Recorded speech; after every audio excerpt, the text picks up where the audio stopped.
Birinci söz, bir inci söz. Bismillah. Rəhman və Rəhim olan Allahın adıyla. Allahın salamı dünya müsəlmanlarının üzərinə olsun. Mən dünyanı belə gördüm. 1-dən 200-ə qədər səsli kitablar. 50-ci kitab. Bir söhbət, bir xatirə, bir hekayə. Bir söhbət. Könlümdə çıraq tək yanan sevgilər. İnsan həyatı qəribə şeydir desəm, əvvəlcə onu deməliyəm ki, insan özü də qəribə bir məxluqdur. Vaxt olur ki, yaşamaqdan bezib ölmək istəyir, vaxt olur ki, ölməkdən qorxub həyatdan dördəlli yapışır.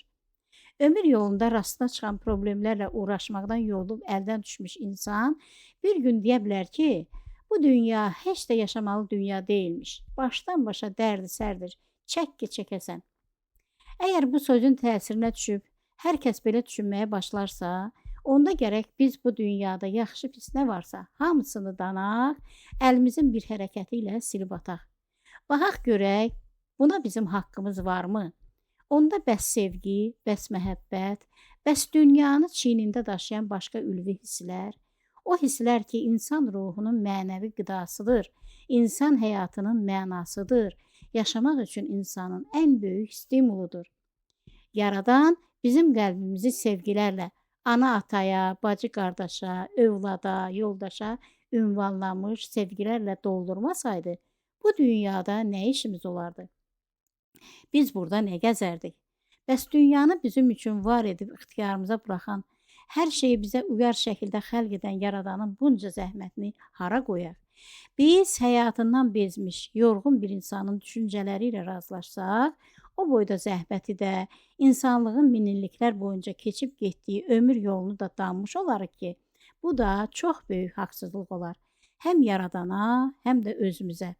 Ən azından ona görə ki, bizim yer üzündəki bütün canlılardan çox böyük fərqimiz vardır ki, o fərqi də bizə Yaradan bəxş etmişdir. Cənab Allah bizi o fərqliliyə layiq görmüşdür. Bizi özəl, dəyərli, daxili dünyası gözəl hisslərlə zəngin var etmişdir. Bizim hələ daha bir özəlliyimiz də var ki, hər birimizin içində bir çıraq yanır. O çırağın işığı bir ömür boyu yolumuza işıq saçır. Bizə yol göstərir. Bütün çətinliklərdən keçməkdə bizə kömək edərək bizi daima irəli aparır. O çıraq yaranışımızdan bizim içimizdədir. Heç şübhəsiz ki, ona ora qoyan var. Onu orada alışdırıb yandıran var. Biz var olduqca o çıraq da yanacaq, yolumuzu nurlandıracaq, bizə yaşamaq gücü verəcək. Həyatımız hara qədər davam edəcəksə, o çıraq da işıq saça-saça ora qədər bizimlə gedəcək. Yalnız bizim ömrümüz başa çatanda o içimizdəki çıraq da bizimlə birgə sönəcək. O çıraq əslində bizə bəxş edilmiş Allah sevgisidir ki, insanlığın çoxu kimi mən də onun qiymətini çox gec bildim. Ateist ideyalı bir cəmiyyətdə doğulub böyüldüyümdən heç yadıma gəlmir ki, kimsə bizə Allahdan söz açsın, onun bizi xəlq elədiyindən, bizə zəngin daxili aləm, quş kimi azad ruh verdiyindən söhbət açsın. Nə anamız, nə atamız bizə bu mövzuda heç nə deməmişdilər. Ancaq anamızın arabir pıçıltı ilə öz-özə danışmasını, kiməsə şükür edib, kimdənsə yardım istəməsini eşitdikcə, yaxınlığımızda daha kiminsə var olduğunu, heç vaxt onu görməsək də, onun bizi daima gördüyünü, xətadan, bəladan qoruduğunu anlamışdıq. O vaxtlar biz adına Allah deyilən bu gözə görünməz varlıq barədə dərin-dərin düşünmək üçün çox kiçik idik. Onun haqqında kimdənsə məlumat almağa da cəsarətimiz çatmırdı. Ancaq hələ o vaxt atamıza güvənməyə başladığımız ilk gündən, anamızın sevgisini, qayğısını üzərimizdə hiss eləməyə başladığımız ilk andan Allah sevgisi də həmin o güvənlə, o məhəbbətlə birlikdə qəlbimizə dolmuşdu. Odur ki, həmişə bir şeydən qorxanda qeyri-adi bismillah, bir işi başlayanda inşallah, bir işi bitirəndə şükür Allaha deməyi heç bilmirəm nə vaxt öyrəndik, kimdən öyrəndik. Bu mövzu bizim üçün ən qadağa olunmuş bir mövzu idi o vaxtlar. Bununla belə heç kim bizim dara düşəndə ay Allah deyib Yaradanı köməyə çağırmağımıza mane ola bilmirdi. Biz o gözə görünməz varlığı heç də düşünmədən, özümüzdən asılı olmayaraq sevdik. Onun hər zaman yanımızda olduğunu hiss elədik. Ətrafımızda heç kim olmayanda da tək olmadığımızı, bir varlığın bizi daima izlədiyini yəqin bildik. Buna heç vaxt şübhəmiz olmadı. Yaşımız artdıqca Yaradana inancımız da, məhəbbətimiz də artdı. Bu sevgi təkcə ürəyimizi deyil, bütün vücudumuzu doldurdu. Nəhayət bir gündə gəldi ki, biz Allahı onun layiq olduğu qədər sevməyə başladıq. Onunla danışmağı, dərdləşməyi öyrəndik. Qurduğumuz bir tərəfli söhbətin adını da dua qoyduq. Biz ona demək istədiklərimizi dualarımızla bildirdik, o isə bizə diləkdiklərimizi yerinə yetirməklə cavab verdi. Beləliklə bizim bir-birimizə məhəbbətimiz arta-arta getdi. O bizi özü yaratmışdı deyə bizi çox sevdi. Biz hamımız onun qullarıyıq. Odur ki, o bizə heç vaxt qıymaz. Günahlarımız hər nə olursa da peşman olub bağışlanmağımızı istədiyimiz an o bizim bütün günahlarımızı bağışlayar. Görünür biz də bizə əmanət edilmiş övladlarımızı sevməyi, bir günah işləyəndə bağışlamağı, hər an onların harayına yetişməyi ondan öyrənmişik. Dərindən düşündükcə belə qənaətə gəlmək olur ki, dünyanın bütün hissləri, bütün sevgiləri gəldi gedərdir. Zaman keçdikcə bəziləri solur, bəziləri tamamilə itib gedir. Dünyada yalnız iki sevgi var ki, azalmaq bilmir. Əbədi yaşamaq üçün, nəsildən nəsilə keçirilmək üçün daima arta-arta gedir. Onlardan biri Allaha, biri də övlada olan sevgidir. Bizim övladlarımıza bir estafet kimi ötürəcəyimiz müqəddəs şeylər çoxdur. Lakin onların içində ən qiymətlisi, ən önəmlisi məncə bu iki sevgidir. Mən belə hesab edirəm ki, Allaha sevgi insan mənəviyyatın təməl daşıdır. Övlada sevgi isə ömür bağçamızda əkdiyimiz ağaclara, güllərə, çiçəklərə bəslədiyimiz sevgidir, qayğıdır. Vay o kəsin halına ki, ürəklərində bu iki sevginin yeri boşdur. Belə insanlarda mənəviyyat, güvən, etibar axtarmaq da mənasızdır. İnsan belələrinin yanında yayda da üşüyə bilər. Adama elə gələ bilər ki, Allaha arxa çevirənlərin də, doğma övladlarına biganə qalanların da ürəklərində cəhənnəm təsvirlərini andıran xarabalıqlar var. Orada daima qasırğalar qopar, fırtınalar əsər, hər tərəfi çovğun basar. Halbuki Allaha bəslədiyimiz sonsuz sevgi də, bizə əmanət edilən övladlara bəslədiyimiz sevgi, qayğı, mərhəmət, qışın oğlan çağında da insanın könlünü bahar nəfəsi ilə doldurmağa, qarlı boranlı dünyanı da gözümüzdə güllü gülüstana çevirməyə qadir olan möhtəşəm bir gücdür. O gücə hər zaman həmdü sənalar olsun. Allahu aləm son. Bir xatirə. Sevgilimdir mavi dəniz. İnsanın həyatında həsrətin aşıb daşdığı günlər də ola bilir. Belə günlərdə mən tək qalmağı sevirəm. Çünki yaxşı bilirəm ki, həmin günlərdə mənə özümdən başqa heç kim istədiyim təsəllini verə bilməyəcək. İnsanı özündən yaxşı kim tanıya bilər ki? Belədir ki, həsrətimin aşıb daşdığı günlərdə mən öz imdadıma özüm yetişməyi öyrənmişəm artıq. İllər uzunu təcrübədən keçdiyim belə bir profilaktik tədbirim də var ki, bu da içimə çəkilmək, fikirlərimi toplamaq, öz-özümə müraciət edərək buna bənzər suallar verməkdir. Bu nə həsrətdir belə, ürəyindən nələr keçdi, yadına kimlər düşdü?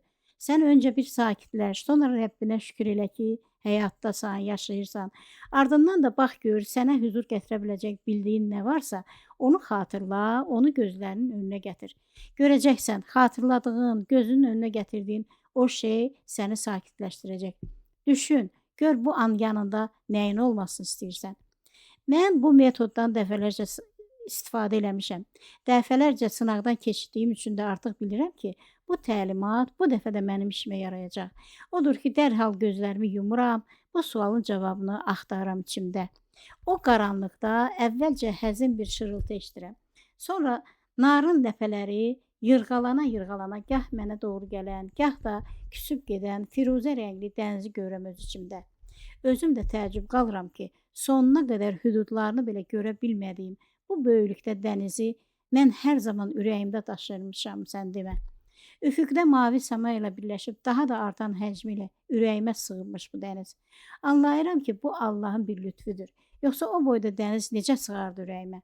Düşünürəm ki, şükür sənə ilahi, insanın vur-tut yumruğu boyda olan kiçicik ürəyinə gör nələr yerləşə bilərmiş. Sayı bilinməyəcək qədər çox olan sevdiklərimiz, gözümüzü oxşayan gözəlliklər, yaşadığımız ən əziz günlərin xatirələri və daha nələr, nələr. Hamısı ürəyimizdədir. Ona görə də hara gediriksə, onları da ürəyimizin içində özümüzlə aparırıq. Həsrətimin aşıb daşdığı o günlərdə mən çox sevdiyim mavi dənizimizi görmək istəyirəm. Onun sarı qumlu sahillərini, qayalara çırpılaraq hayqıran dalğalarını, bu dənizi ən az mənim qədər sevən qağaylarını görmək istəyirəm. O dənizə əlim çatmır bugün. Ona görə də mən onun ürəyimdə gəzdirdiyim xatirəsini xəyalımda canlandırıram. Həsrətimi bu yolla azaldıram. Belə vaxtlarda öz-özümə deyirəm ki, nə yaxşı ki, Allah bizə belə bir qabiliyyət verib. Sevdiklərimizi ürəyimizə yığa bilirik ki, onlardan ayrı düşəndə barı xəyallarını yada salıb təskinlik tapaq. Sən nə böyüksən Allahım, mən səni çox sevirəm. Mən sənin bu dünyaya bəxş elədiyin min bir gözəlliyin içində mavi dənizi də çox sevirəmmiş. Mən artıq bunu deməkdən qorxmuram, çünki artıq bilirəm ki, sevdiyim bütün gözəlliklərdə mən yenə də səni sevirəm. Odur ki, həsrətimin aşıb daşdığı günlərdə mən yenə də sənin nemətlərindən birini, dənizi görməyi çox istəyirəm.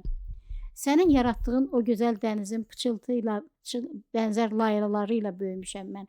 Odur ki, harda olurumsa olum, tez-tez dənizin o laylaları düşür yadıma.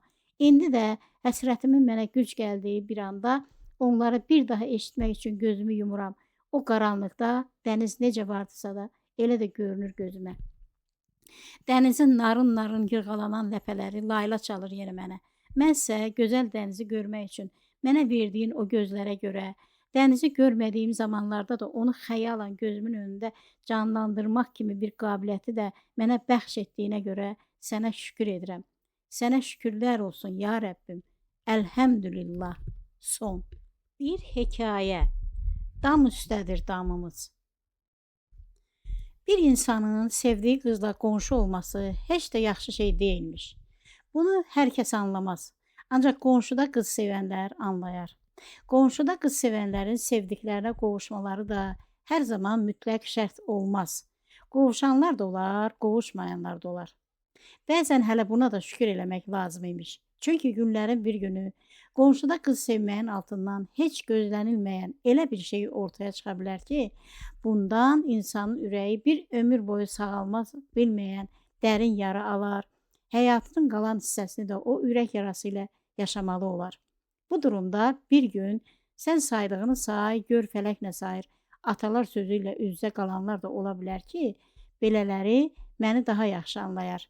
Sən demə, bu dünyada könül məsələləri kimə niyyət, kimə qismət deyiminin hökmünə tabi olaraq inkişaf edirmiş. Eynən mənim başıma gəldiyi kimi. Mən də qonşuda qız sevmişdim. Ancaq mənim qonşuda qız sevməyimin altından bir gün elə şeylər çıxdı ki, həyatım bircə anda kökündən dəyişdi. Mənim murada yetməyim ancaq ürəyimdə dərin bir yara açılandan, o yaranın da bir ömür boyu qanaması üzərində mümkün oldu ki, bu da artıq əvvəlki sevgi ilə, əvvəlki həvəs ilə heç bir əlaqəsi olmayan başqa bir şey oldu. Buna səadət də demək mümkün deyildi. Buna ancaq acılar içindən keçən, qanlı qadalı bir qismət demək uyğun olardı. Çünki müsəlman olaraq biz başımıza gələnlərin hamısının bir qismət olduğunu qəbul edən bir ümmətik ki, qismətin qarşısında da tək mən yox, bütün Adəm övladı acizdir, gücsüzdür. Mənim də başıma gələnlər nə isə çox fərqli bir şey oldu. İçində şirindən çox acısı olan bir qismət oldu və mən ömrümün ortalarında bir gün bu nəmdə, bu nişanda bir qismətə boyun əymək zorunda qaldım. Çünki o gün məndən sevdiyim insanların uğrunda bir fədakarlıq eləmək tələb olunurdu. Mən də daha çox belə bir fədakarlığa hazır olduğumu həm özümə, həm də sinəsi yaralı ailəmə sübut eləmək üçün bir gün bu addımı atdım. Bəlkə də belə bir addımı attığıma görə məni qınayanlar da olacaqdı. Ancaq mən tərəzinin bir gözünə el qınağını, bir gözünə də qarşımda borc kimi duran real vəziyyəti qoyarkən, ikinci gözə qoyduqlarımın nə qədər ağır gəldiyini gördüm. Bu hərəkətimdə el qınağından daha mühüm, daha məntiqli şərtlər olduğunu anlayaraq qərar verdim. Ailəmin qarşısında daşıdığım məsuliyyət hər şeyi bir kənara buraxaraq, öz vicdanımın səsini dinləməyi, Allahın mərhəmətinə, qüdrətinə sığınaraq belə bir ağır yükün altına girməyi məndən tələb edirdi. O gün aldığım qərar həm də mənim həyatımın ən mühüm, eyni zamanda da ən çətin qərarı idi. Alt qatdakı qonşumuzun qızı olan Lamiyə aşiq olduğumu anlayanda bəlkə 10, bəlkə 11 yaşım olardı. Lamiyə mənim ilk eşqim idi, həm də gizlin eşqim idi. Belə desəm də, bunun bir eşq, bir sevgi olduğunu anlamağım da çox illər sonra olmuşdu. Uşaqkən Lamiyədən sadəcə xoşum gəlirdi. Biz uzun illər idi ki, Yasamalın 9 mərtəbəli binalarından birində qonşu idik. Biz 7-ci, Lamiyəgil isə 6-cı mərtəbədə tam bizim mənzilimizin alt qatında yaşayırdılar. Lamiyə ilə bir sinifdə oxumağımız, dərs müddətini sinif yoldaşı kimi bir sinifdə, məktəbdən kənar vaxtımızı da qonşu kimi bir binada, yəni eyni mühitdə keçirməyimiz gün ərzində bizi bir-birimizə yaxın tuturdusa da, sonradan məlum olduğuna görə bu durum ikimizi bir niyyət altında birləşdirməkdə bir işə yaramamışdısa da, ən azından mənim bu qıza qarşı biganə qalmağıma heç bir imkan buraxmamışdı. Çünki illərlə məktəbə də bir gedib gəlməyim, evdə olanda da hər fürsətdə balkona çıxıb ya paltar sərən, ya da paltarı zivədən yığan Lamiyəni izləməyim məni hər gün biraz daha bu qıza məftun edirdi. Onun gözəlliyi, nəcib xasiyyəti, zərifliyi, ağlı başında olan bir oğlana hardasa kənarda bu qızdan daha gözəl, daha ağıllı, bir sözlə daha çox sevilməyə layiq olan başqa bir qız axtarmasına çıxmasına imkan vermirdi. Mən Lamiyənin hər xasiyyətinə bələd idim. Mən onu özümdən də yaxşı tanıyırdım. Mənə görə bu qədər ağıllı və gözəl bir qızı burada qoyub, hardasa bundan yaxşısını axtarma oğlanın ağlı yox idi. Doğrudur, bir qızla bir oğlanı bir-birinə bağlayan əsas meyar qarşılıqlı sevgi olmalı idi. Ancaq Lamiyə kimi bir qızı sevməmək də əldə deyildi. Mən burada bir fikrin absurdluğunu özüm də qəbul edirəm. Bu fikirdən belə çıxır ki, güya dünyanın bütün oğlanları yalnız və yalnız Lamiyəni sevməlidirlər. Əlbəttə bu doğru deyildi. Bu yalnız mənə aid bir fikir idi. Çünki mən Lamiyəni heç bir qıza dəyişmək istəməzdim. Lakin sonradan məlum oldu ki, mənim o absurd hesab elədiyim fikir heç də əsassız deyilmiş. Çünki zamanla məlum olmuşdu ki, ətrafımızda olan, bizimlə eyni mühiti paylaşan nə qədər oğlan var imiş ki, Lamiyəyə qarşı biganə deyilmiş. Biz böyüdükcə, hərəmiz bir universitetdə təhsil aldıqca, təhsili bitirib işə başladıqca, tanışlıq əhatəsi də genişlənir. O geniş əhatədə Lamiyəyə aşiq olanların, qızla yaxın münasibət qurmağa çalışanların, evlənmək istəyənlərin sayı da durmadan artırdı. Bir gənc aşiq kimi ürəyimi qısqanclıq atəşi yandırıb yaxsa da, bir yandan da özümə təskinlik verirdim ki, yaxşı qızı sevərlər də. Digər tərəfdən də hər kəsin Lamiyəyə aşiq olduğunu gördükcə qan beynimə vururdu. Sanki dünyada Lamiyədən başqa qız yox idi. Hər gələn ona aşiq olurdu. Hər çatan onunla evlənmək istirdi. Bu da o deməkdir ki, Lamiyəgilin qapısı elçilərin əlindən dad edirdi. Elçinin biri gedib, biri gəlirdi. Mən hər gün məndən 2 yaş kiçik bacım Bahardan Lamiyənin elçiləri barədə son xəbərləri alırdım. Heç nədən şübhələnməyən Baharın səmimiyyətlə, həm də böyük həvəslə mənə söylədiyi xəbərlər mənim ürəyimdə bir fırtına, bir tufan qoparırdı. Ancaq Baharın bundan xəbəri olmazdı. Artıq buna bənzər xəbərlərdən ürəyimdə yetərincə bezmişdim ki, ürəyimi əvvəlcə Bahara, daha sonra da onun vasitəçiliyi ilə anama açacaqdım ki, bir axşam ailə içində elə bir xəbər eşitdim ki, damarlarımda qanım dondu. Ailə ortamında keçən adi axşamlardan biri idi. Adəti üzrə axşam yeməyini yedik, anamla Bahar süfrəni yığışdırdılar, sonra ortaya çay süfrəsi gəldi. Bu zaman hər kəs anamın birdən-birə həyəcanlandığını hiss elədi. Bu həyəcan atamın da diqqətini çəkəndə atam soruşdu. Nə olub ay Sürəyya, bir təhərsən? Anam stulu çəkib oturdu. Özünü ələ alaraq sözə başladı. Zakir, mən daha özümü heç nə olmamış kimi apara bilməyəcəm. Gəl bugün hamımız bir yerdəykən səninlə o məsələni bir də ətraflı danışaq, bir qərar verək də. Nə deyirsən? Artıq vaxtı çatıb, hansı məsələni? O gün sənə demişdim, bu gənclərin məsələsini. Mən deyirəm, gəl artıq bu işin adını qoyaq. Bax, qıza gündə bir elçi gəlir. O yazıq da hamısını rədd edir. Yəni bizi gözləyir də. Anamın ağzını açıb danışdığı ilk kəlmədən əvvəlcə diksindim. Sonra vücudumu bir həyəcan bürüdü və o həyəcan an-ban artmağa başladı. O dərəcə ki, artıq ürəyim qulaqlarımda vurmağa başladı və məni gizli bir əsməcə tutdu. Fikirlərim nə qədər qarışsa da təxmin edirdim ki, deyəsən söhbət Lamiyədən gedir. Ancaq bu fikir məni çaşdırırdı. Axı mən anama ürəyimi açmamışdım. Bəs anam mənim hisslərimi hardan bilirdi? Bu vaxt atam soruşdu. Məsləhətin nədir? Neyləyək? Məsləhətim odur ki, heç uzatmayaq. Günü sabah gedək qızı istəyək. Bu uşaqlar da yazıqdır. Gör nə vaxtdan bir-birini sevirlər. Anam danışdıqca mən uçunurdum. Anam hər şeyi bilirmiş. Bəs niyə bircə dəfə də olsun mənə bu barədə bir kəlmə söz açmadı? Anam davam edirdi. Daha nəyi gözləyirik? Yaşları da var. Oxudular, məslək sahibi oldular. Artıq ikisi də işində, gücündə çox şükür. Bəs ev harda yaşayacaqlar? İndiki gənclər ailə içində yaşamağı istəmirlər ha. Darısqallıqda yaşamaq istəmirlər. Düz eləyirlər. İndi nəyə yamdır ki, hamı bir damın altında girər? Biz başqa yol tutarıq. Ya iki ev olaraq açışıb uşaqlara ev alarıq, ya da deyirsiniz ki, buna gücümüz çatmaz. Onda da uşaqlar hələlik kirayə ev tutub yaşayarlar. İndi bütün dünya belə yaşayır. Söhbət bu yerə çatanda mən artıq söhbətə müdaxilə etmək üçün ən uyğun bir məqamın yetişdiyini anladım. Öz fikrimi söyləmək, deyəcəklərimlə də mənim səadətim üçün bu qədər çaba göstərən anama dəstək vermək üçün ağzımı doldurmuşdum ki, məndən 2 yaş böyük qardaşım Fərrux birdən dedi. Ata, Lamiyə də, mən də iş yerində öz ev növbəsində durmuşuq artıq. Başlanğıcda 1-2 il kirayədə də yaşaya bilərik. Əvvəl-axır birimizin iş yerində sıramız çatacaq da, sən heç narahat olma. Çox keçməz ki, bir gün bizim də öz evimiz olar inşallah. İnşallah.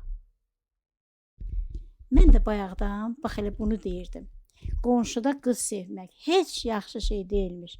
Biri var hardasa evindən, ailəndən uzaqda bir qız sevəsən, onda da biləsən ki, eyni qızı sənin ailəndən daha birinin sevməsi milyonda bir təsadüf ola bilər ki, əslində hələ heç bu da mümkün olmayan şey sayılmaz. Dünyada nələr baş vermir ki? Biri də var ki, qonşuda qız sevəsən və heç ağlından da keçirtməyəsən ki, birdən həmin o qızı qardaşını da sevə bilər, sizə gedib gələn əmin oğlu da, dayın oğlu da görüb aşıq ola bilər, nə bilim, daha qohumlarından kimlər o qıza elçi düşə bilər. Qonşuda qız sevən adam bir də bunları düşünməli, həyatın buna bənzər təsadüflərinə diqqət eləməliymiş ki, bu təsadüflərin hamısı qonşuda qız sevən adamın yolunun üstündə açıq qapı kimi qalar, o qızın hansı qapını seçəcəyi anı gözləyər. Mənimki də o misal oldu. Sən demə Lamiyə mənim açdığım qapını deyil, qardaşımın açdığı qapını açıbmış, həm də çoxdan. Mənimsə bundan xəbərim olmayıb. Qardaşımın söhbətə bu şəkildə müdaxilə elədiyi an mənim bədənimdən güclü bir gizilti keçdi. O gizilti dabanımdan başladı, bütün bədənimi tarıma çəkdi, ildırım sürətilə onurğa sütunumun boyunca bütün bədənimi keçib beynimə vurdu. Başımın içində, tən ortasında sanki bir bomba partladı. Bir anlıq qulağım tutuldu, gözlərim dumanlandı, ağzımdan, burnumdan od çıxdı. Sonradan anladım ki, bu bir kriz imiş. İndi fikirləşirəm ki, nə yaxşı ki o vaxt mən ağzımı açıb danışmağa macal tapmadım. Nə yaxşı ki, keçirdiyim o krizdən heç kimin xəbəri olmadı. Yoxsa ömür billah nə qardaşımın, nə gəlinimiz olacaq Lamiyənin, nə də ailəmin üzünə baxa bilməzdim. Kriz tez keçdi, beynim aydınlandı. Bir də ayıldım ki, Allahım, mən nələr eşidirəm. Sən demə, Fərrux Lamiyəni, Lamiyə də Fərruxu sevirmiş. Həm də uşaqlıqdan. Həm də bunu məndən başqa hər kəs bilirmiş. Həm də işlər bu nöqtəyə qədər gəlibmiş. Mənimsə bunların heç birindən xəbərim olmayıb. Bu necə ola bilərdi? Mən bu zaman ərzində başqa bir boyutda, başqa bir planetdə, başqa bir ölkədə yaşayırdımmı? Hər kəsin gördüyü, hər kəsin eşitdiyi, hər kəsin bildiyi, hiss elədiyi şeyləri mən niyə görmədim, eşitmədim, hiss eləmədim? Mən hardaydım vaxtadək? Mən Marsdan gəlmişdimmi? Bunu o vaxt anlamamışdım, bugün də anlaya bilmirəm. Doğrusu, bu duruma mat qalmışam. Bir insanın ağlı gərək nə qədər havada olmalıydı ki, yerdə, ətrafında, hətta evinin içində yaşananlara qarşı bu qədər kar, bu qədər kör qalaydı. Heç nəyi hiss edə bilməyəydi. Bir insan nə qədər fantaziya qaplanmalı idi ki, 27 yaşına kimi özü uydurduğu fantastik aləmdə yaşayaydı. Ətrafında baş verənlərdə ancaq öz istədiyi kimi görəydi. Öz uydurduğu şəkildə də qavrayaydı. Olmaya mən bir ruh əksəsi idim. Aradan çox illər keçəndən, çox şeylər yaşanandan sonra mən anladım ki, məni o zaman kar, kör, kötük kimi hissiyatsız qılan Rəbbimiz imiş. Mən öz istədiyimi deyil, qismətimdə olanları yaşamalıydım. O deyirlər, mənim nə görəcəyim var imiş. Demək ki, mənim də görəcəyim var imiş. Mənim də görəcəyim var imiş ki, hər şeydə yanımdan yuxu kimi ötüb keçmişdi. Mən burada çox səmimi bir söz deyəcəyəm. İstərdim ki, bu deyəcəklərində heç kimin şübhəsi olmasın. Bugünə kimi də həyatımda baş verənlərin hamısında bir qəribəlik, bir qeyri-adilik görsəm də, mən təkcə bütün bu olub keçənləri deyil, yaşadığım hər şeyi hər zaman Allahdan bilmişəm. Qəbul eləmişəm ki, bütün bu olanlara hökm verən yalnız Allahdır. Çünki həmin o yay axşamı ailəcə oturub çay içməyə hazırlaşdığımız bir məqamda Allah artıq öz hökmünü veribmiş ki, bir anda söhbətin mövzusu başqa bir istiqaməti yol aldı. Mənim heç gözləmədiyim, ağlımdan belə keçirmədiyim bir sirrin üstü açıldı. Möcüzə deyilmi ki, o söhbətin açıldığı andan Lamiyənin adı ilə qardaşımın adının qoşa çəkildiyi o ilk dəqiqədən mənə bir şeylər oldu. Lamiyə bircə anda mənim uşaq yaşlarından sevdiyim, vüsalına yetişməyi arzuladığım bir qız olmaqdan çıxdı, qonşumuzda yaşayan böyük qardaşım Fəruxun sevib seçdiyi, birazdan da evimizin gəlini olacağı bir Lamiyəyə çevrildi. Mən buna bugün də mat qalıram. Bəlkə eşitdiyim xəbərin şokundan, bəlkə keçirdiyim krizin təsirindən, rənglər, mənalar, hisslər bir göz qırpımında elə dəyişdi ki, uzun illər boyu bir cür gördüyüm qız birdən-birə gözümdə dəyişdi, başqalaşdı. Sanki mənim sevdiyim qız bizim binadan köçdü, Antarktida yaxud Avstraliya kimi ucqar bir yerə yerləşdi. Bununla da mənim özüm üçün də əlçatmaz bir xəyala döndü. Bizə qonşu qalan qızı isə başqa bir Lamiyəyə, mənə yad olub, indi məlum olduğu kimi qardaşımın uşaqlıqdan sevdiyi bir qıza çevrildi. Nə qəribə bir hiss, nə qəribə bir dəyişim. Bircə şey bilirəm ki, bəlkə də bir ruh xəstəsinin sayıqlamalarına bənzəyən bu metamorfoz dəyişikliyə mən bir ömrüm boyu minnətdar oldum. Çünki hətta xəyalının belə yaddaşımdan ani silinib getməsində, qonşuluqda yaşayan Lamiyəyə qarşı heç bir şey hiss eləməyimdə, mənim özümün heç bir rolum olmadısa da, məni bu utancdan qutaran Allaha 1000 dəfə şükürlər olsun ki, qeyrət, namus məsələsi olan bu durumdan məni bir kişi kimi alnı açıq, üzü ağ çıxartmış oldu. Özümə qalsa, bəlkə də mən bugün bu işin öhdəsindən gələ bilməzdim, rüsvay olardım. Nə var ki, hər şey Allaha söykənirdi, nə var ki, bizim belə bir güclü inancımız var idi. Qardaşımın evliliyindən 8 il keçməsinə baxmayaraq, mən bir dəfə də olsun Lamiyəyə yan gözlə baxmadım. Onu hər zaman ancaq qardaşımın arvadı, ancaq evimizin gəlini bildim. Qismət belə yazılıbmış ki, bu xeyir xəbər tez bir zamanda ünvanına yetişdi. Qonşularımız da məsələdən çoxdan xəbərdar imişlər ki, bu xeyir işinin önünə heç bir əngəl atılmadı. Həmin ilin payızında Fərruxla Lamiyənin toyu oldu. Onlar evləndilər. Əvvəlcədən qərar verdikləri kimi toydan əvvəl kirayə tutub hazırladıkları evə yerləşdilər. Özlərinin evləri oluncaya qədər orada yaşadılar. Zaman keçir, qardaşımın ailə həyatı etapdan etapa keçərək irəlilədikcə mənim xəyalımdakı o qız artıq adsız bir qıza çevrilirdi. Uzaqda olması, adının da artıq silinib getməsi məni ondan yavaş-yavaş soyudurdu. Bir il sonra qardaşımın bir qızı, 2 il sonra da bir oğlu oldu. Bu gözəl xəbərlər mənim xəyalımdakı qızı büsbütün yaddaşımdan silib atdı. Ürəyim bomboş qaldı. Ürəyimin şəxsi həyat deyilən bölümündə nə bir ad qaldı, nə bir surət qaldı. Hamısı toz olub getdi. İnsan beyninin mükəmməlliyi öz işini görürdü. Qardaşımın arvadına bəslənən bir qızın da, onun adını daşıyan başqa bir qızın da nə ürəyimdə, nə xəyalımda, nə yaddaşımda yeri yox idi artıq. Lamiyə də bizim ailəmizə aid olan qadınlar kimi, anam kimi, Bahar kimi ailəmizin namusu idi. Mənim üçün də, ailəm üçün də. Qardaşımın ailə həyatı uğurla irəliləyir, bununla da valideynlərimi məni də evləndirməyə həvəsləndirirdi. Fərrux İş yerindən 4 otaqlı ev də alandan sonra anamla atam qardaşımın durumundan arxayın oldular. Sıranın mənə çatdığını düşünərək bir gün məni bu mövzuda ciddi söhbətə də dəvət elədilər. Onlar mənim də tezliklə evlənməyimi istəyirdilər. Mən anlayırdım ki, onlar haqlıdırlar.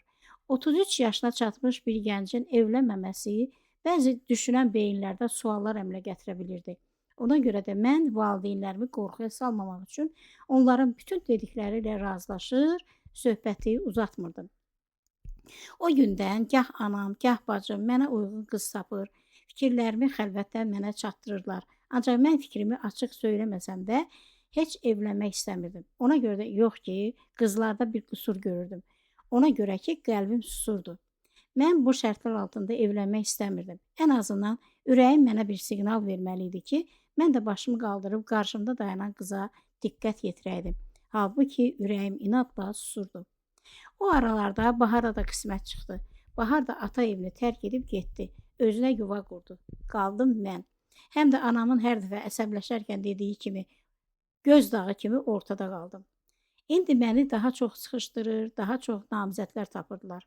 Vaxt olurdu ki, mən ancaq susmaqla yaxamı qutara bilirdim.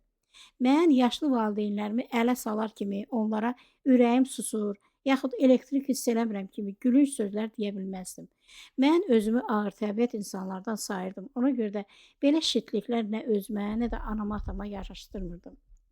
Beləcə gah danlana, gah anam yalvarışlarına arxa çevirərək subaylığımı davam etdirdim ki, ölkəmizdə dəhşətli bir hadisə baş verdi.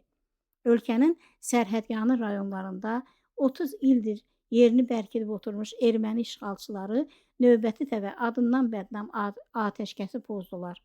Zaten belə atəşkəs pozuntularının sayı hesabı da yox idi. Ancaq belə çatışmalar iki tərəfin qısa atışması ilə kəsilirdi.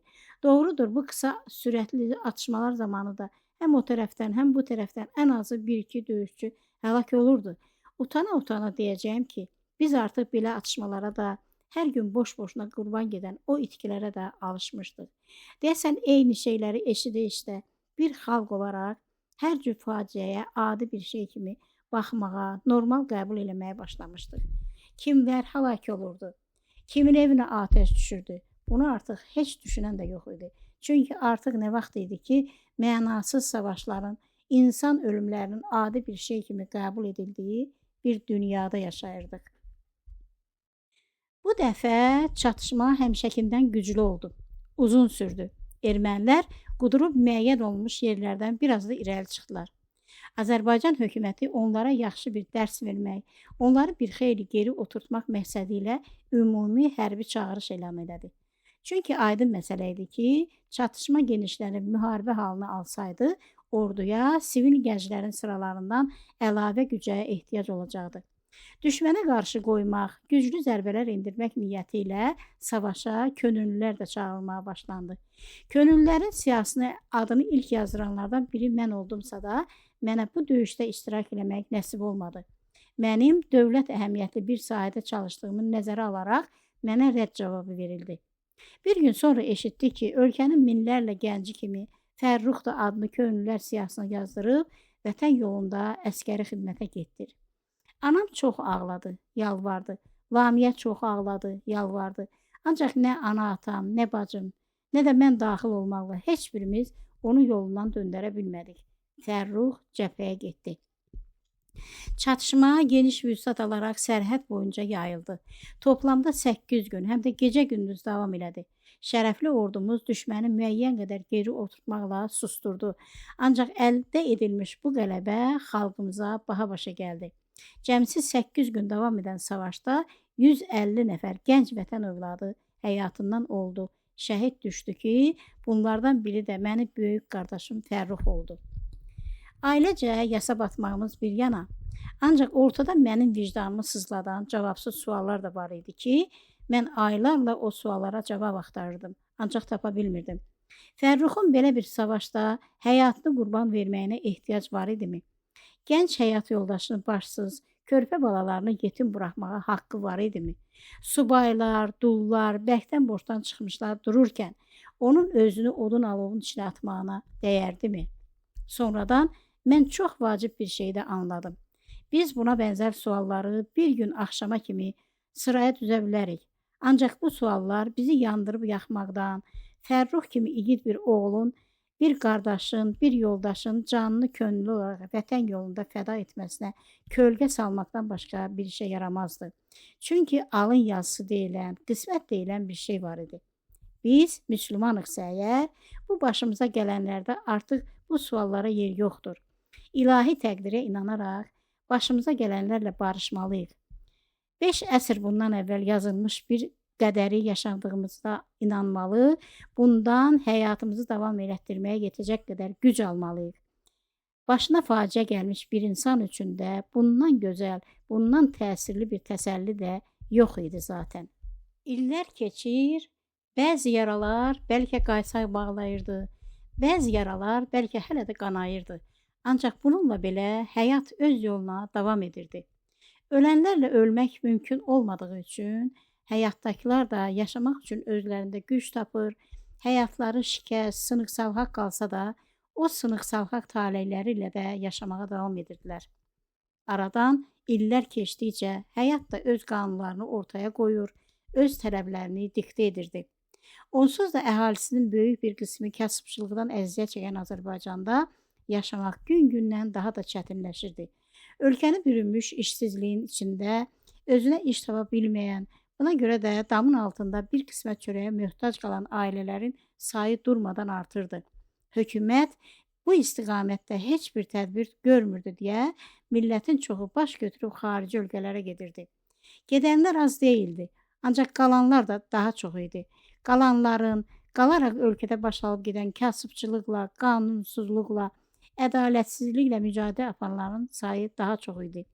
Cəmiyyətin min bir nöqsanından ən çox əziyyət çəkənlər, həmin o savaşlarda həyatlarını itirənlərin, savaşdan şikəst dönmüşlərin həm özləri, həm də onların ailələri idi. O ehtiyac çəkən ailələrin içində mənim rəhmətli qardaşımın ailəsi də var idi ki, bəzən atamın, bəzən Baharın, daha çox da mənim maddi dəstəyim olmasaydı, təkcə Lamiyənin maaşı ilə heç bircə həftəni də idarə edə bilməzdilər. Fərruxun ölümündən artıq 3 il keçmişdi ki, qulağıma müxtəlif söhbətlər çatmağa başladı. Güya Lamiyəni istəyənlər varmış, güya bunun üçün Lamiyənin atası evinə elçi gələnlər də olubmuş. Düzü gec-tez buna bənzər xəbərlər eşidəcəyimi təxmin edirdimsə də, görünür buna hazır deyildim. Eşitdiyim xəbərlər ürəyimə ox kimi batırdı. Ancaq ona görə yox ki, mən Lamiyəni kiməsə qısqanırdım. Ona görə ki, Lamiyə bizə qardaşımın yadigarı idi. Daha da önəmlisi, onun yanında qardaşımın 2 körpə əmanəti vardı. Lamiyə bir gün özünə yeni bir ailə qurmağa qalxsaydı, buna onun haqqı olacaqdı. Ancaq bu həm də qardaşımın yetimlərinin ögey ata yanında böyüməsi demək olacaqdı. Halbuki nə ögey ana, nə də ögey ata, həyatda heç də xoş sədası olmayan, özünü nə ana kimi, nə də ata kimi doğrultmayan bir yamaqdan başqa bir şey deyildi. Ögey ana, ögey ata, quru divara vurulan yaş suvaq kimi bir şey idi ki, bu suvaqda heç zaman tutmurdu. Buna bənzər xəbərlər, əsaslı, əsassız söhbətlər yayılanda mənim rahatlığım pozuldu, ürəyim sıxılmağa başladı. Çünki 37 yaşında bir gənc qadının bir ömür boyu tək qalması insafdan olmadığı kimi, 2 körpə uşağın yad bir kişinin hökmü altında böyüməsi də insafdan deyildi. Nə qədər xoşgörülü olmağa çalışırdımsa da, bir sürü fikir yaxamı buraxmırdı. O adam kim olacaqdı? Lamiyəni yola verəcəkdimi? Uşaqlara qarşı mərhəmətli ola biləcəkdimi? Həyat pis nümunələrlə o qədər dolu idi ki, insan əvvəlcədən hər şeyə şübhə ilə yanaşmalı olur, nəyin pis, nəyin yaxşı olduğuna dərhal qərar verə bilmirdi. Mən də o durumda idim. Fikirləşməkdən vaxt olurdu ki, başım az qalırdı çatlasın. Özümün də bir ailəm yox idi ki, məni belə düşüncələrdən yayındıraydı. Belə gərgin günlərin birində anam otağıma gəldi. Oturub biraz mənim kompüterdə iş görməyimə baxdı. Sonra kürəyini oxşaya-oxşaya sözə başladı. Səməd, ana qurban, əlini saxla, səninlə bir şey barədə söhbət eləmək istəyirəm. Buyur ana, səni dinləyirəm. Yox, belə olmaz. Elə belə məsələ deyil, çox ciddi məsələdir. Ona görə də üz-üzə oturmalı, göz-gözə baxmalıyıq. Mən cəld kompüteri örtdüm, üzümü anama çevirib zarafatla dedim. Necə? Yoxsa yenə mənim evlənməyimi türklər demişkən Həyat Məmməd məsələsinə çevirmisiniz? Sənin yox, Lamiyənin. Mən dərhal ciddiləşdim. Kürəyimin soyuq tər bastı. Nə? O nə deməkdir? Anamın gözləri bir anda yaşla doldu. O deməkdir ki, gözüm baxa-baxa, gəlinimə elçi üstündən elçi gəlir, ey, ay oğul. Yaramın qaysağını qopardırlar, ay bala. Yaramın qanı durmur, ay bala. Bunu deyərək anam için-için ağlamağa başladı. Bəlli ki, ürəyi dolubmuş. Mən onu sakitləşdirmək istirdim. Ancaq bunun üçün gərəkli sözləri tapa bilmirdim. Çünki özüm də təlaş içində idim. Aldığım xəbər mənim üçün də ağır xəbər idi. Anamın vəziyyəti daha acınacaqlı idi. Ona görə də özümü unudaraq anamın saçlarından öpür, kürəyini oxşayırdım. Anama yazığım gəlirdi. Ana, mən səni başa düşürəm, ancaq sən də bilirdin ki, belə bir gün gələcək. Qızın nə yaşı var ki, onun tayları hələ heç ərə də getməyiblər. Onun bir ömür boyu zülüm çəkə-çəkə tək yaşamasını, o uşaqları zülümlə böyütməsini ürəyin götürərmi? Axı sən mənim müdrik, ədalətli anamsan. Biraz sakit ol, hər şeyi yaxşı-yaxşı götür qoy elə. O zaman özün ən doğru qərarı verə biləcəksən. Sən bir sakitləş, bəri başdan yaxşı-yaxşı fikirləş. İndidən hər şeyi ölç biç, həm də hər şeyi. O zaman doğru qərar özü gəlib səni tapacaq. Mənim sözlərimdən sonra anam doğrudan da biraz sakitləşdi.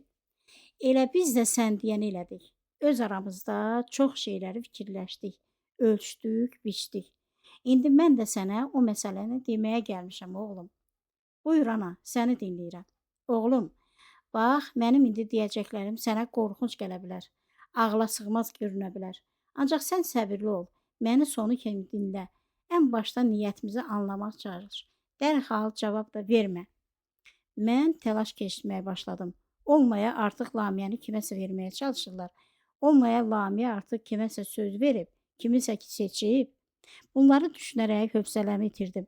Ay ana, qurban olum. Nə deyəcəksən tezdir. Onsuz da bu mövzudan ürəyim bulanır.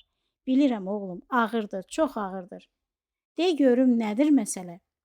Dünən qudalar bizə gəlmişdilər. Ürəklərini bizə açdılar. Bax, deyəcəklərimdən sonra onları qınamağa tələsmə. Əksinə, anlamağa çalış. Zəmanə çox çətindir oğlum. Hər kəsə bel bağlamaq olmur. Burada söhbət təkcə bir gənc qadından getmir, həm də yanındakı 2 yetimdən gedir. Anam yenə gözünün yaşını saxlaya bilmədi. Mən onu qucaqlayıb bağrıma bastım. Anam sakitləşdi, sözünə davam elədi. Səməd, istəyirəm diqqətli bir şeydə olsun. İndi elə qeyrətli oğlu hardan taparsan ki, bu yazıqlara qanat gərə, əzib tökmədən özgə balasına sahib çıxa. Kimə qaranti var, kimə güvən var? Heç kimə. Kimin adını çəksən, bizim üçün bir tapmaca olacaq. Cavabı da neçə il sonra ortaya çıxacaq. O günə də kim ölə, kim qala. Mən onun əllərindən öpdüm. Ana, sözünü de. Nə baş verib? Nədir səni bu qədər üzən? Deyim də, deyim. Oğlum, uzun sözün qısası. Qudalar deyirlər ki, gəlin siz bu gəlinizi bu evdən heç çıxartmayın. Deyirlər ki, bu zamanədə onu həyat yoldaşının qardaşından, uşaqlara da öz doğma əmisindən yaxşı kim baxar?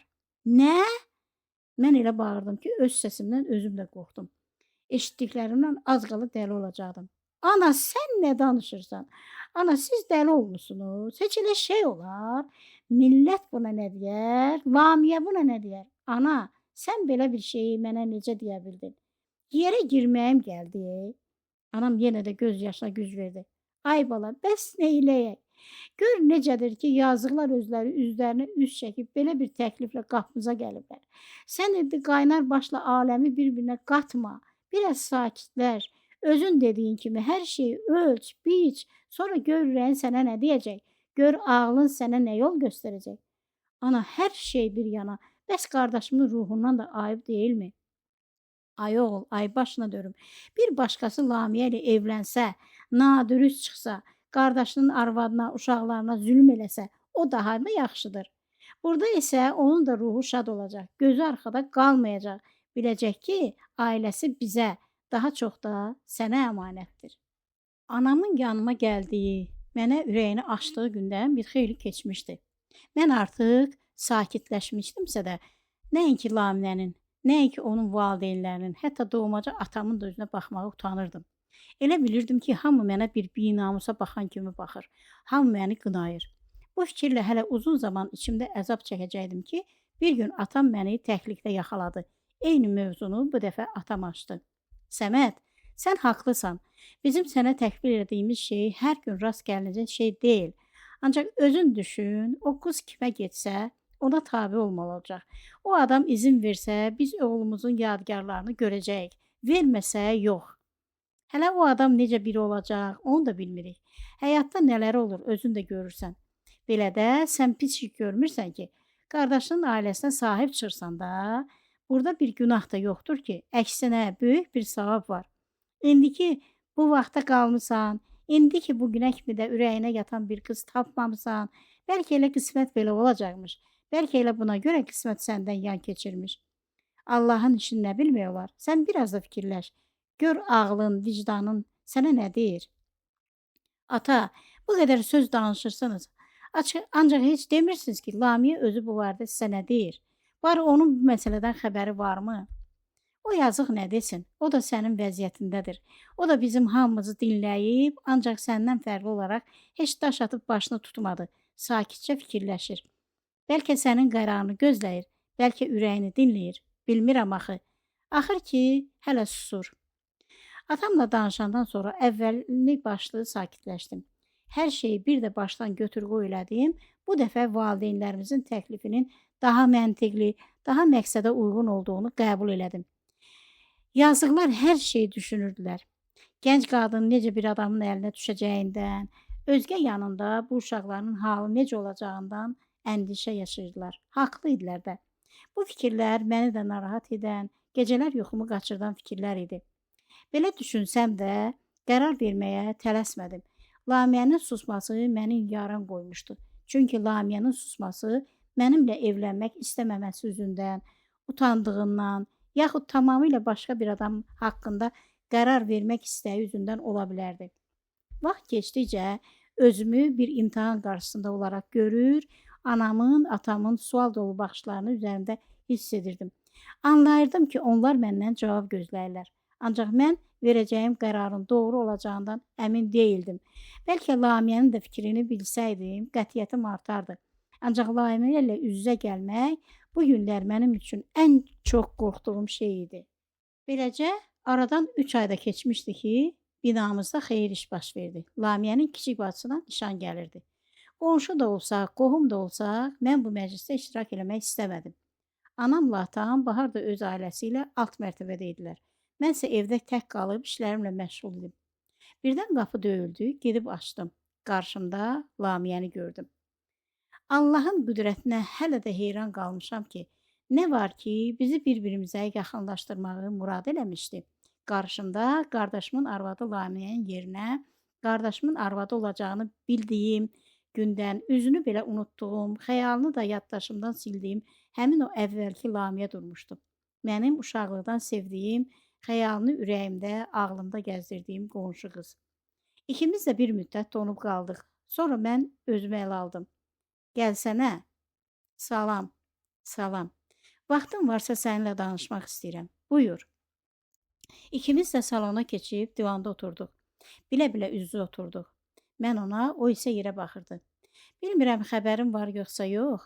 Mən çox qəribə, çox utanc verici bir durumun içindəyəm. Əgər xəbərin varsa, deməli sən də o haldasan. Mən bura ikimizin də bildiyi gündən də əzablar içində çabaladığı bir mövzunun son nöqtəsini qoymaq üçün gəlmişəm. İkimiz öz aramızda danışaq, qərarımızı verək, bitsin bu iş. Mən utandığımdan başımı soxmağa yer axtarırdım. Qorxurdum ki, Lamiyə gözlərimin içinə baxar, onu sevdiyimi anlayar. Başımı qaldırmadan dedim. Lamiyə, doğrudan da bu yazıqlar övlad dərdinlə başlarını itiriblər. Qəlblərini qırmaq da istəmirəm, ancaq mən də o fikirdəyəm ki, şərtlər nə olursa olsun, bu düzgün də deyil, mümkün də deyil. Odur ki, sən heç narahat olma. Mən hər şeyi özüm həll edəcəyim. Daha səni məcbur edən olmayacaq. Hər şeyi Allaha buraxacaq. Mən əzablar içində baş aşağı bu sözləri deyib durmuşdum. Lamiyədən səs çıxmayınca başımı qaldırıb onun üzünə baxdım. Lamiyə yaşla dolu gözlərini üzümə zilləmişdi. Mən onun gözlərində qınağa ya da təəssüfə bənzər bir şey də gördüm. Hətta o an mən nəyi düz demədim ki, deyə düşündüm də.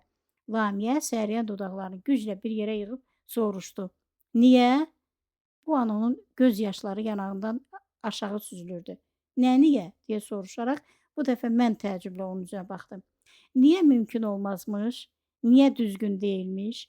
Mənə elçi gələnləri bir görsən, nə yolun yolçuları olduqlarını bir anlasan, mən indi o azğınlardan, pozğunlardan birini seçsəm daha doğru olarmı? Namusumu, övladlarımı onlardan birinə əmanət etsəm daha yaxşı olarmı? Əgər sən məni, qardaşının balalarını düşünsəydin, anlayardın ki, ən düzgünü, ən doğrusu elə valideynlərimizin dedikləridir. O elçi gələnləri bir düşün, biri gəlir evi yox, başını soxmağa bir yer axtarır. Əsl məqsədi evinə şərik çıxmaqdır. Biri gəlir işsiz, gücsüz, özünü yıxmağa yer axtarır. Mən qazanım gətirim, o da yeyib yatsın. Bunların arasında dəlisi var, dolusu var. Mən onları qınamıram. Düzdür, indi subay qızları alan yoxdur. Yəni uşaqlı qadın kimi lazımdır ki, həm də 2 uşaqlı. Millət öz uşağına baxa bilmir, alimentini verə bilmir. Aydın məsələdir ki, mənim kimi yanı uşaqlı qadına elçi düşənin durumu mənimkindən də betərdir. Onlar dərdlərini yükləməyə, problemlərini çiyinlərindən atmağa yer axtarırlar. Onlardan mənə, bu tifillərə nə fayda? Belə də heç olmasa bilərik ki, bir-birimizi uşaqlıqdan tanıyırıq. Arxayın olarıq ki, bu ortada qalmış yetimlər ikimiz üçün də əzizdir. Mənim üçün doğma baladırsa, sənin üçün də qardaşının yadigarlarıdır. Sən valideynlərimizi qınayırsan, ancaq onlar düz deyirlər. Bax ki, bu yazıqlar bizim yerimizə hər şeyi düşünüblər. Mən də əvvəlcə daş atıb başımı tutdum, ancaq sonra anladım ki, mənim üçün də, balalarım üçün də ən doğru yol da budur. Mən bir qadın kimi özümü düşünməyə bilərəm. Ancaq bir ana kimi balalarımı düşünməliyəm. Onları canan yanan, dərdlərini çəkən bir adam lazımdır. O da sənsən. Səməd, mən səni artıq utanmaqdan keçib səninlə açıq danışacağam. Bu təklif səndən gəlməyib, bilirəm. Ancaq məndən də gəlməyib. Bu təklif bizi sevən, bizim sonraki taleyimizi düşünən, bizim üçün narahat olan doğmaca valideynlərimizdən gəlib. Artıq biz bu təklifə cavab verməliyik. Mən çox düşündüm, hər şeyi ölçdüm, biçdim. Qadın qürurumu heçə sayaraq qərarımı verdim. Xəbərin olsun ki, mən bu təklifə razıyam. Buna görə sən məni qınama. Sən də anlamağa çalış ki, mənim başqa çarəm, başqa yolum yoxdur. Ancaq bu o demək deyil ki, sən də özünü məcbur elə mənimlə evlən. Yox, belə bir şeyi mən də istəmirəm. Həyatını bizə görə fəda edəcək olan sənsən. Ona görə də seçmək haqqı, qərar vermək haqqı səndədir. Desən ki, istəmirəm, ürəyimdə başqası var. Desən ki, mən bu boyda yükün altına girmək istəmirəm. Desən ki, bizimki tutmaz, mən səni anlayacağam. Sən heç çəkinmə. Doğrusu nədirsə onu söylə. Elə də olsa, belə də olsa, artıq sən də düşün, qərarını ver. Bunlar da bizim yaxamızı buraxsınlar.